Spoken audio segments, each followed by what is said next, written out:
तो हम 8th question कर चुके थे। अब हम बात करते हैं हमारे क्वेश्चन नंबर 9 पे, कि हमारे पास 9th क्वेश्चन है उसके बारे में बात करते हैं। तो चलिए हम बात करते हैं हमारे नेक्स्ट क्वेश्चन पे। 8th क्वेश्चन के बारे में हम बात कर चुके थे, हम बात करते हैं 9th क्वेश्चन पे। उसमें दे रखा है find the angle between x axis, कि हमारे पास कोई कोऑर्डिनेट प्लेन है, आपके पास एक कोऑर्डिनेट प्लेन है x axis. Find the angle between x axis and the line joining the point. कोई एक लाइन है जिसपे दो पॉइंट है, कौन कौन से? 3 and -1, और दूसरा पॉइंट हमारे पास कौन सा है? 4 and -2। कि आपको एंगल बताना है एक्स एक्सिस और एक नई जो लाइन है उस लाइन के बीच में एंगल बताना है। कि आपको एक लाइन दे रखी है, ठीक है, कि हमारी कोई लाइन है उस पे दो पॉइंट है, उस लाइन और एक्स एक्सिस के बीच का जो एंगल है थीटा, उसकी बात करनी है, ठीक है। ये हमारा डायग्राम, सबसे पहले जो भी डायग्राम्स है हमारे रफली डायग्राम है, इस रफली डायग्राम को बनाया ताकि हमें कौन सा फॉर्मूला अप्लाई करना है इसका थोड़ा सा आइडिया हो जाए। अब देखिए, अगर मेरे पास ये एक लाइन है, इस पे दो पॉइंट है, तो मैं इसकी स्लोप फाइंड कर सकती हूँ, और हमारी स्लोप किसके बराबर होती है? tan थीटा के। तो चलिए हम बात करते हैं। तो हम बात करते हैं slope of line L1 late कर लेते हैं, ये हमारी लाइन L है, ठीक है। तो स्लोप क्या होगी? m से डिनोट करेंगे, m से डिनोट करेंगे तो दो पॉइंट्स दे रखे हैं हमारे, कौन कौन से? y2 माइनस y1 अपॉन में x2 माइनस x1। अब m की वैल्यू किसके बराबर आएगी? y2 देखिए, इसको x1 लेट कर लो, इसको y1, इसको x2, इसको y2। अब देखिए y2 क्या है? -1 है, माइनस y1 क्या है? -2 है, अपॉन x2 हमारा क्या है? 3 है, -4। तो हमारे पास क्या आएगा? ये -1 + 2 बाय -1, विच वन इज -1। अब देखिए m की वैल्यू किस में आ गई? -1, हमारे पास आ गई m की वैल्यू, स्लोप की वैल्यू। अब हम जानते हैं, we know that slope of a line, कि एक लाइन की स्लोप क्या होती है? m = tan theta. अब m की वैल्यू ऑलरेडी -1 है, = tan थीटा। अब आप देखिए कि tan नेगेटिव कब होता है? tan नेगेटिव की बात करें तो हम इसकी बात करें तो tan नेगेटिव कब होता है? 90 प्लस थीटा में होता है। तो ये वैल्यू क्या होगी? 90 प्लस थीटा में आएगी, कि tan 90 में तो +1 आ रही है वैल्यू। जब हमारी tan 45 है तो किस वैल्यू होती है? 1। लेकिन सेकंड क्वाड्रेंट में जब 45 का एंगल बनता है तब वैल्यू किस में आती है? -1 में। तो हमारे पास क्या आएगा? -1 कब आता है? -1 किसकी वैल्यू होती है? tan 90 + 45 की वैल्यू किसके बराबर होती है? -1 के। अब वैल्यूज रख दीजिए, tan 90 + 45 = क्या आएगा? tan theta. अब दोनों की टेंजेंट की बात नहीं करते, हमें सिर्फ एंगल्स चाहिए। तो थीटा = 90 + 45, तो थीटा की वैल्यू कितनी आएगी? 135 डिग्री। हमें थीटा बताना था, तो हमारा अब अगर डायग्राम बनाए तो हमारा डायग्राम कैसा बनेगा? कुछ ऐसा बनेगा, कि लाइन हमारी ऐसी जा रही है, तो यहाँ पे क्या आ जाएगा? हमारा एंगल आ जाएगा 135 डिग्री। तो ये हमारा क्वेश्चन था। हमें क्वेश्चन में सबसे पहले दो पॉइंट्स दे रखे थे एक लाइन के, तो हम क्या फाइंड करते हैं? उस लाइन की स्लोप, और उस लाइन की स्लोप किसके बराबर होती है? m = tan theta. m की वैल्यू दे रखी है tan थीटा में, थीटा की वैल्यू नहीं दे रखी, तो हम ऐसे फाइंड कर लेंगे। हमें बस चेक करना है, क्योंकि हम जानते हैं कि थीटा कहाँ होता है। थीटा 0 से लेके 180 के बीच में होगा।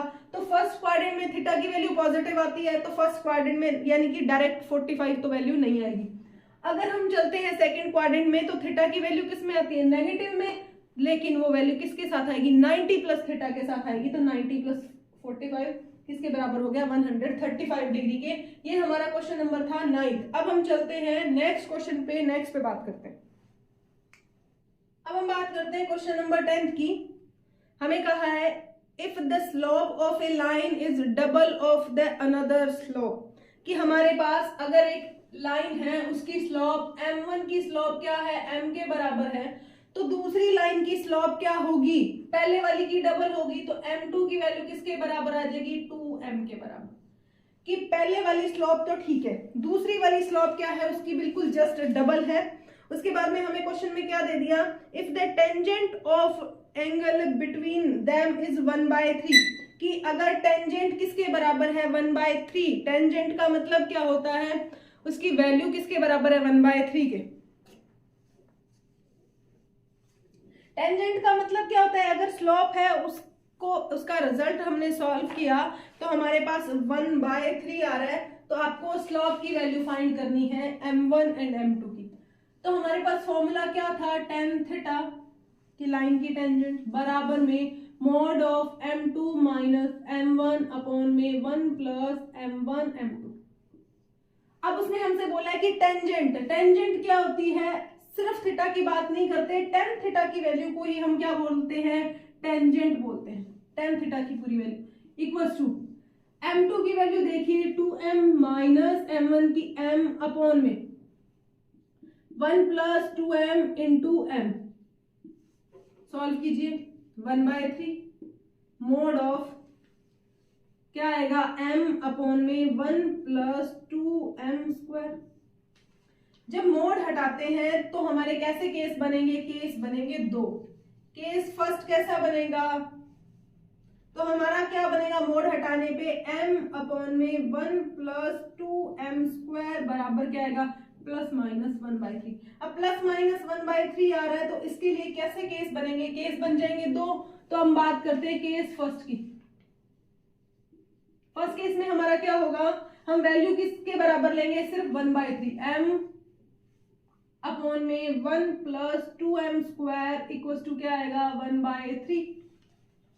1/3 लेते हैं तो क्रॉस मल्टीप्लाई कीजिए 3m equal to 1 plus 2m square, इसको उधर ले जाइए तो 2m square minus 3m plus 1 बराबर क्या आएगा 0।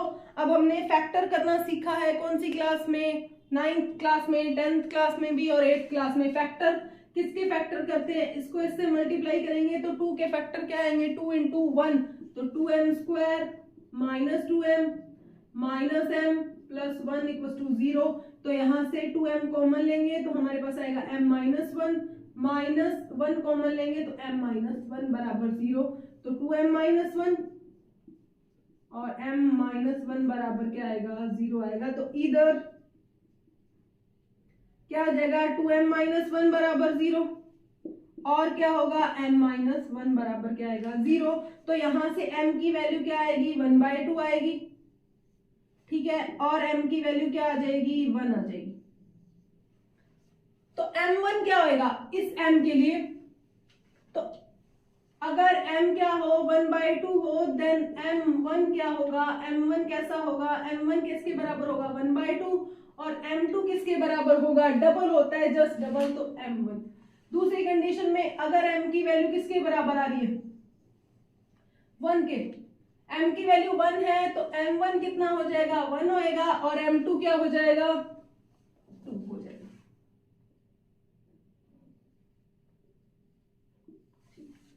अब हमारा केस फर्स्ट सॉल्व हो गया, अब हम चलते हैं हमारे सेकंड केस पे। सेकंड केस हमारा क्या बनेगा, इसको इधर साइड कर देती हूँ, उधर जगह कम रह रही है। केस सेकंड की बात करें तो हमारे पास क्या आएगा m अपॉन में 1 plus 2m square equal to minus 1/3। फिर से क्रॉस मल्टीप्लाई कीजिए, क्रॉस मल्टीप्लाई करेंगे तो माइनस का 3m equal to 1 plus 2m square, तो ये इधर ले जाएंगे तो 2m square plus 3m plus 1 बराबर 0। तो यहां से हमारे पास 2m 2m square plus 2m plus m plus 1 बराबर 0 आ जाएगा। फैक्टर्स किए हमने, जो हम कौन सी क्लास में पढ़ रहे हैं 9th और 10th दोनों में। इन दोनों में से कुछ कॉमन लीजिए, इनमें से कुछ कॉमन लीजिए, तो क्या आएगा 2m कॉमन आएगा तो m प्लस 1 रहेगा और प्लस 1 कॉमन आएगा तो m प्लस 1 रहेगा 0। तो यहां से हमारे पास m की वैल्यू किसके बराबर आ जाएगी 2m प्लस 1 बराबर 0 और m+1 बराबर 0। तो m की वैल्यू क्या आई, -1/2, और यहां से m की वैल्यू क्या आई, -1। अब m की वैल्यू -1/2 है, तो m1 की वैल्यू किसके बराबर होगी, -1/2, और m2 की वैल्यू किसके बराबर होगी, इसका जस्ट डबल, यानी कि 1 के, -1 के। उसके बाद में m1 की वैल्यू सेम -1 रहेगी, और m2 की वैल्यू किसके बराबर रहेगी, -2 की। तो यहाँ पे हमारे पास 4 वैल्यूज आएंगी हमारी इस कंडीशन पे कि अगर टेंजेंट हमारी कैसी हो, 1/3 हो। चलिए एक बार के लिए फिर से समझते हैं। हमें क्वेश्चन में दे रखा था कि एक लाइन की स्लोप है वो दूसरी वाली की जस्ट डबल है, तो हम m1 को m लेट कर लेते हैं, m2 को क्या लेट कर लेते हैं, 2m। अब देखिए, और हमसे बोला गया कि टेंजेंट किसके बराबर होती है, थीटा 1/3 के। तो हमारे पास फॉर्मूला क्या होता है, tan theta equals to m2 - m1 upon में 1 + m1 m2। तो हमने यहां से रखा, हमारे पास यहां तक रिजल्ट आ गया 1/3 equals to mod of m upon में 1 + 2m। अब मोड हटाते हैं तो हमारे पास सामने वाली वैल्यू पे प्लस और माइनस के साथ आता है। जैसे ही प्लस और माइनस की वैल्यूज आ गई तो हमारे पास दो केस बन जाएंगे। फर्स्ट केस में हम क्या रखेंगे, m अपॉन में 1 + 2m² 1/3 के बराबर। फिर कौन सा मेथड, फैक्टर्स बनाएंगे, फैक्टर्स बना के हम m की वैल्यू फाइंड कर लेंगे। अब m की दो वैल्यूज आएंगी, उसके लिए m1 और m2 की भी वैल्यूज आ जाएंगी। फिर सेकंड केस की जब बात करते हैं तो सेकंड केस में हमारा क्या होता है, सेकंड केस में किसके बाद टेंजेंट की -1/3 रह जाएगी। फिर यहां से m की दो वैल्यूज आ रही है, उनके लिए m1 और m2 हमने फाइंड कर दिया। यही हमारा क्वेश्चन था। थोड़ा सा अच्छा क्वेश्चन है बाकी क्वेश्चंस की कंपैरेटिवली, ठीक है, इसको एक बार और ध्यान से समझिए। तो चलिए अब हम बात करते हैं हमारे नेक्स्ट क्वेश्चन पे, और नेक्स्ट एंड सबसे लास्ट क्वेश्चन हमारी 9.1 का। तो चलिए बात करते हैं। चलिए तो हमारा लास्ट क्वेश्चन है question number 11।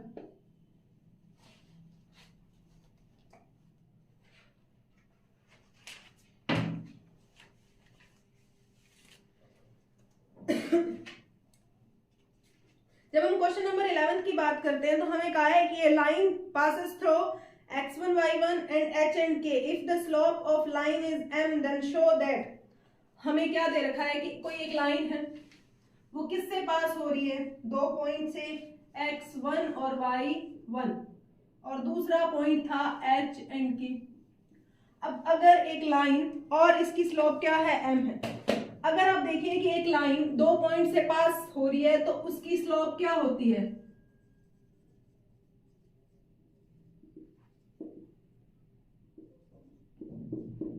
y2 - y1 upon में x2 - x1। y2 - y1 upon में x2 - x1, ये हमारा x1 y1 है, ये x2 y2 है। अब हम वैल्यूज पुट कर लेते हैं। m इक्वल्स टू y2 हमारे पास क्या है, k - y1 अपॉन में x2 हमारे पास क्या है, h - x1 हमारे पास x1 ही रहेगा। क्रॉस मल्टीप्लाई कर दीजिए, क्रॉस मल्टीप्लाई करेंगे तो h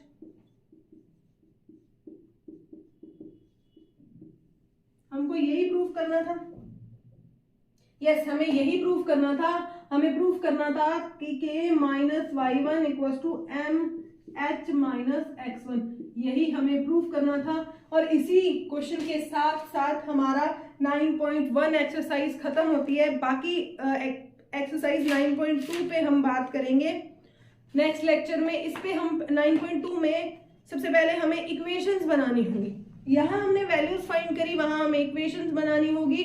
तो उससे पहले हम थोड़ा सा इंट्रोडक्शन पढ़ेंगे, इंट्रोडक्शन के बाद में हम क्वेश्चंस पे चलेंगे। चलिए, उम्मीद करती हूँ कि आपको ये सारे के सारे 11 क्वेश्चन थे, सारे के सारे आपको समझ आए होंगे, इनमें कोई डाउट नहीं होगा। फिर भी अगर आपको कोई डाउट हो तो आप कमेंट बॉक्स में नोट डाउन कर देना। Okay then, thank you. बाकी बात करते हैं हम नेक्स्ट लेक्चर में।